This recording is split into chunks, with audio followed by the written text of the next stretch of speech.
yun, welcome sa Hatid Nights episode 1 namin.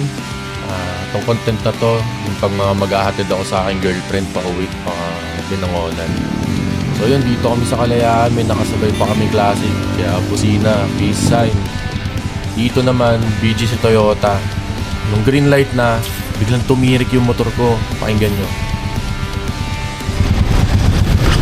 Ayun, pagka-feed ng throttle, tirik. So, try ko pang i-electric start. Wala na talaga. Kaya kickstart na tayo. Yan, wala pa rin. Kaya ginilid ko na. Pinababa ko muna yung girlfriend ko para tignan yung bike.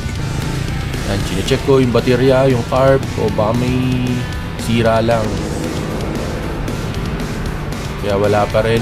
So, wala rin akong dalang tools. Kaya kickstart ulit. Try. Yun, buti nung pangatlo, kumana na, kaya roll out na kami dito.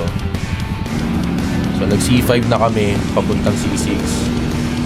Kung dito naman, may nadaanan akong motor shop sa C5 ilalim. Gusto ko sana pa-check, baka sakali lang. Kasi malayo pa kami.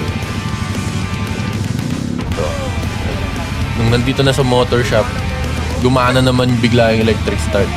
So, natawa na lang kami ni Kuya. Kaya pinakita niya pa nga sa kasama niyo.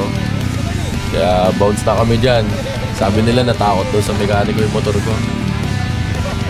After nyan, diretso na kami sa Levi Mariano. Ayan, papuntang C6. Kaso nakita kami ng McDo, kaya food trip muna kami. Maraming salamat.